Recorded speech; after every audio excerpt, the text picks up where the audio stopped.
बोंडे। धन्यवाद उपसभापति महोदय। आज त्रिभुवन सहकारिता विधेयक विद्यापीठ का विधेयक है, वो विधेयक का समर्थन करने के लिए मैं खड़ा हूँ। माननीय प्रधानमंत्री नरेंद्र जी मोदी, जिनका लक्ष्य सहकार से समृद्धि है, और वो पूरा करने के लिए हमारे सहकारिता मंत्री माननीय अमित जी शाह, और मैं नाम लेना चाहता हूं कि महाराष्ट्र के राज्य मंत्री मुरलीधर जी मोहोळ, इन्होंने जो ये बिल लाया है उसका मैं समर्थन करता हूं। और प्रधानमंत्री जी का इतना सहकारिता के ऊपर ख्याल है कि नेशनल कोऑपरेशन पॉलिसी 2025 के लिए अभी 6 मार्च 2025 को उन्होंने एक मीटिंग चेयर की, जिसमें सहकारिता मंत्री थे, सहकारिता राज्य मंत्री थे, सेक्रेटरीज थे, और सबसे महत्वपूर्ण कि ग्रामीण की आर्थिक व्यवस्था सुधारने के लिए और यूथ और महिलाओं को प्रायोरिटाइज करने के लिए कोऑपरेशन पॉलिसी में क्या बदलाव कर सकते हैं और नई पॉलिसी कैसे ला सकते हैं, वो भी सहकार से समृद्धि की। और इस सहकार के समृद्धि की जो पॉलिसी है, इसमें सब कुछ आ रहा है। अभिमान की बात ऐसी है कि जिन्होंने सहकारिता की नींव रखी, ऐसे वैकुंठ जी मेहता रहो या त्रिभुवन जी पटेल रहो, या हमारे महाराष्ट्र में सहकार महर्षि बहुत सारे हो गए, धनंजय जी गाडगी भी हुए, विठ्ठलराव विखे पाटिल हुए, ये सहकार महर्षि, उन्होंने उस वक्त से सहकार से समृद्धि लाने की कोशिश की। और आज त्रिभुवन काका पटेल, इनके नाम से जो यूनिवर्सिटी हो रही है, वो यूनिवर्सिटी सच में उनका सम्मान कर रही है। मैं कांग्रेस के लोगों को सच में पूछना चाहता हूं कि इतने 70 साल में जिन्होंने अमूल का ब्रांड बनाया, उनका सम्मान करने के लिए ऐसी यूनिवर्सिटी बनाने का उनके दिमाग में कभी नहीं आया। ऐका संजयजी राऊत, तुम्हाला आपल्याला जर चांगलं दिसत असेल, सर्वात महत्वाची गोष्ट आपको पता है कि वैकुंठ जी मेहता, इनके नाम से इंस्टीट्यूट बनाया, यूनिवर्सिटी नहीं बनाई कांग्रेस ने, इंस्टीट्यूट बनाया। और आप अभी डिमांड कर रहे हैं कि उसको एफिलिएट कीजिए, उसको यूनिवर्सिटी बनाइए, आपके भी दिमाग में नहीं आया। और कांग्रेस के दिमाग में तो वैकुंठ जी मेहता, इनका भी सम्मान करने का नहीं आया। और पहली बार ये सम्मान मिल रहा है। और ये यूनिवर्सिटी अनोखी है, क्योंकि हमें मालूम है कि गवर्नमेंट की यूनिवर्सिटी रहती है, सरकार की प्राइवेट यूनिवर्सिटी रहती है, लेकिन cooperative university of its own kind, ये पहली बार पूरे भारत देश में पहली यूनिवर्सिटी हो रही है। ये सरकारी यूनिवर्सिटी नहीं है, ये प्राइवेट यूनिवर्सिटी नहीं है, कारपोरेट यूनिवर्सिटी नहीं है। इसका फंडिंग भी कोऑपरेटिव स्ट्रक्चर से होने वाला है, इसका फंडिंग भी कोऑपरेटिव स्ट्रक्चर से रहेगा। और महत्वपूर्ण बात आपने समझना चाहिए कि ये कोऑपरेशन अभी ग्लोबल करने की जरूरत है। बहुत सारे लोगों ने बोला कि स्टेट का सब्जेक्ट है, डेफिनेटली स्टेट का सब्जेक्ट है, लेकिन सभी स्टेट में सहकार उतना समृद्ध नहीं हुआ है, क्योंकि आज सहकार के माध्यम से हमें ग्लोबल कॉम्पिटिटिवनेस में जाना पड़ेगा। और ग्लोबल कॉम्पिटिटिवनेस में जाना पड़ेगा तो नॉलेज, इनोवेशन, रिसर्च और ट्रांसपेरेंसी, भ्रष्टाचार मुक्त सहकार, वुमेन एंटरप्रेन्योरशिप, यूथ इन्वॉल्वमेंट, ये सब चीजें जब हम सहकार में लाएंगे, उसमें टेक्नोलॉजी लाएंगे, उसमें रूल्स और रेगुलेशन टू बिकम ट्रांसपेरेंट लाएंगे, तभी हम ग्लोबल कॉम्पिटिटिवनेस के में एंट्री कर सकते हैं। और ये सब चीजों के लिए जो पहल की है त्रिभुवन सहकारी यूनिवर्सिटी बिल, उसके लिए मैं सहकार मंत्री जी का मनपूर्वक स्वागत करता हूं। सहकार से समृद्धि मोदी गवर्नमेंट का जो स्लोगन है, ये सिर्फ स्लोगन नहीं है, उसमें बहुत सारी चीजें उन्होंने करके रखी है। 63,000 PACS primary agriculture societies, PACS सब गांव में है, महाराष्ट्र में सबसे ज्यादा है। अब ये पैक्स का कंप्यूटराइजेशन करना, ये अभी तक हुआ नहीं मोदी जी के पहले। ये सभी पैक्स का कंप्यूटराइजेशन, पूरा उसका डाटा लेना, एक कॉमन प्लेटफॉर्म में लाना, सभी को एक ही सॉफ्टवेयर देना और सभी का जो कार्यभार रहेगा वो पूरे ग्लोबल नेटवर्क में रखना। कितना इन्वेस्टमेंट? 2516 करोड़, 2516 करोड़ का इन्वेस्टमेंट किया। आपको पता है कि प्राइमरी एग्रीकल्चर सोसाइटी हम सिर्फ जानते थे, मैं भी ग्रामीण इलाके से आता हूं, सहकार से ही आता हूं, और हम जानते थे कि सिर्फ खेती का कर्जा देने के लिए रहती थी। स्ट्रक्चर ही बदल डाला। अभी प्राइमरी एग्रीकल्चर सोसाइटी जनऔषधि भी ले सकती है, primary agriculture society petrol pump भी ले सकती है, कॉमन सर्विस सेंटर ये भी 30,000 प्राइमरी पैक्स को दिए गए हैं, 5,000 तो जनऔषधि केंद्र है, और प्रधानमंत्री किसान समृद्धि केंद्र जिसमें खाद भी बेचा जाता और अनाज भी खरीदा जा सकता, वो भी पैक्स कर रही है। यानी 28 काम इनको दिए जा सकते हैं। फाइनेंशियल सपोर्ट के लिए इन्होंने, मोदी सरकार ने सर्टिफाइड सीड, ऑर्गेनिक फार्मिंग और एक्सपोर्ट, ये तीनों चीजों को बढ़ाने के लिए एक सेंट्रल कोऑपरेटिव सोसाइटी निर्माण की है, और नेशनल कोऑपरेटिव सोसाइटी के कारण इसमें तीन प्रकार की निर्माण की है। तो उसके कारण जो ऑर्गेनिक फार्मिंग कर रहे हैं, सर्टिफाइड सीड का कर रहे हैं, उनको वहां से हेल्प अच्छी तरह से मिल सकती है।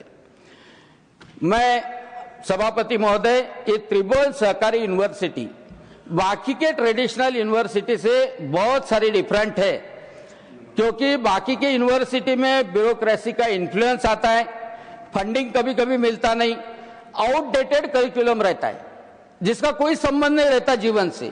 लेकिन ये त्रिभुवन सहकारी यूनिवर्सिटी एक कोऑपरेटिव यूनिवर्सिटी है, एक कम्युनिटी ड्रिवन है, यानी स्टेक होल्डर्स जो है ये सोसाइटी में से आ रहे हैं, ये सहकारिता में से आ रहे हैं, ये फाइनेंशियली सस्टेनेबल है, और सोसाइटी के डिफरेंट सेक्टर से इक्विटी उसमें ली जा सकती है। ये पहली इस प्रकार की यूनिवर्सिटी है, और इसके डिफरेंसेस बिल्कुल डेफिनेटली समय मिला तो मैं बताऊंगा। लेकिन आत्मनिर्भर भारत बनाने के लिए ये त्रिभुवन सहकारी यूनिवर्सिटी और कोऑपरेटिव्स को आत्मनिर्भर बनाने के लिए उसका सबसे बड़ा रोल रह सकता है। देखो, सहकारिता बहुत पहले से आई, लेकिन सहकार क्षेत्र में जो लोग ईमानदार थे, जिन्होंने सोसाइटीज भ्रष्टाचार मुक्त रखी, वो लोग अच्छे से प्रगत हो सके। लेकिन गवर्नमेंट का बहुत ज्यादा सपोर्ट नहीं रहता था। 112 करोड़ रुपए वार्षिक बजट रहता था। अभी सेंट्रल का बजट 10 गुना है, 1012, और डेयरी सहकार स्कीम 5,000 करोड़ की अलग, फार्मर प्रोड्यूसर ऑर्गेनाइजेशन 10,000 अलग, उसके लिए अलग से गवर्नमेंट का फंड आ रहा। यानी ये सब चीजें जब हो रही है तब इसमें भ्रष्टाचार होने की संभावना भी रहती है। यानी सभापति महोदय, सहकार से समृद्धि होनी चाहिए, लेकिन सहकार से स्वाहाकार नहीं होना चाहिए, और उसके लिए 2023 में multi state cooperative society act जो 2002 का था, उसको अमेंडमेंट मोदी जी के सरकार ने लाई है। उसमें 2 चीजें होती है, जो गवर्नेंस है, गवर्नेंस में भी ट्रांसपेरेंसी आती है, आर्थिक व्यवहार में भी ट्रांसपेरेंसी आती है, और उसके वजह से बहुत सारी जो पैक्स थी, बहुत सारी मल्टी स्टेट कोऑपरेटिव सोसाइटी थी जो स्टैग्नेंट हुई थी, वो कोऑपरेटिव सोसाइटी अच्छी तरह से काम करने लगी है। सभापति महोदय, ये त्रिभुवन सहकारी यूनिवर्सिटी करेंगी क्या? ये करेंगी कोऑपरेटिव लीडरशिप की capacity building.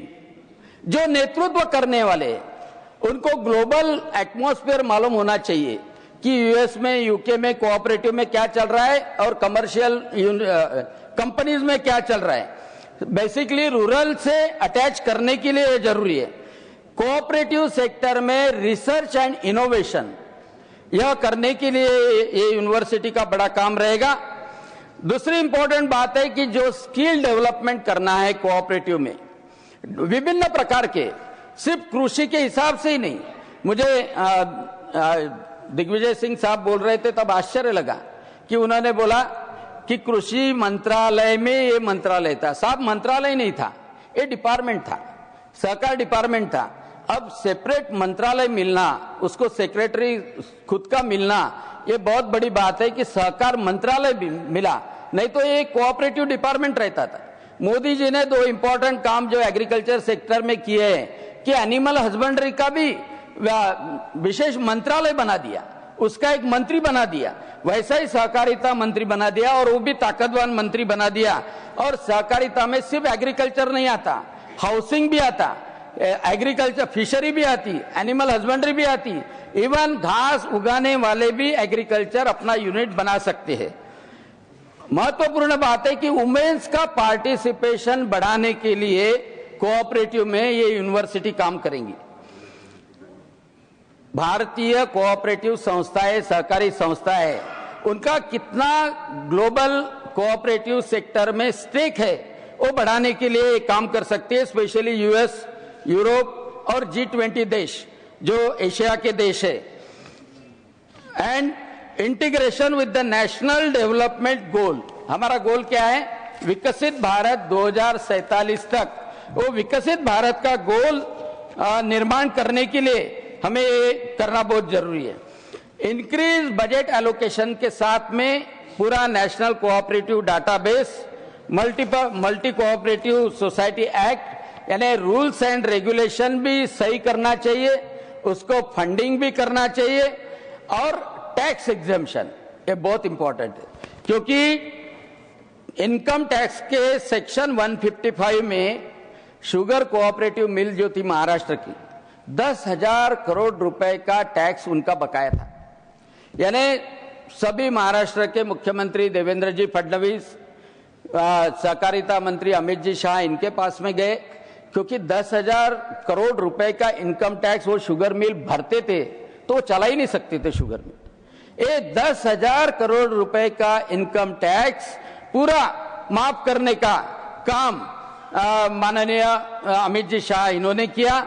National cooperative development NCDC के माध्यम से ये कोऑपरेटिव शुगर मिल यह मजबूत करने का काम किया और 1 करोड़ के ऊपर इनकम के ऊपर जो सरचार्ज लगता था 1 करोड़ से 10 करोड़ तक, वो 12% से 7% किया।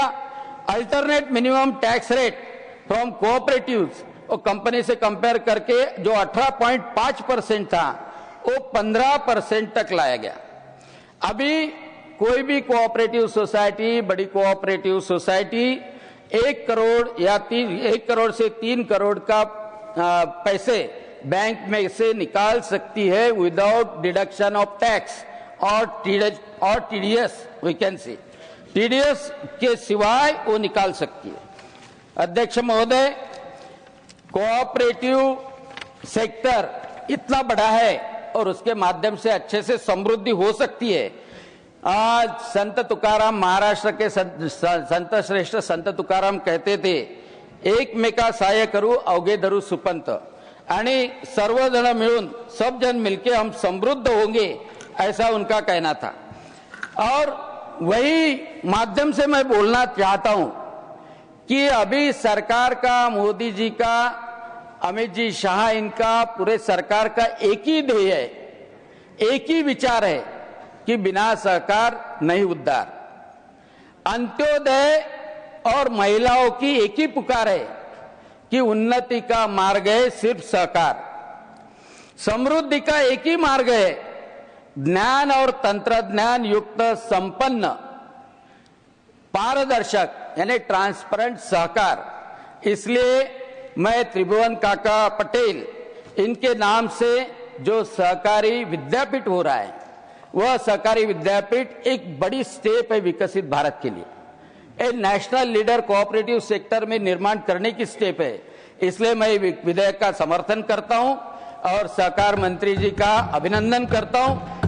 दोनों हमारे राज्य मंत्री मुरलीधर जी मोहोळ और सहकार मंत्री अमित जी शाह, इनका अभिनंदन करता हूं।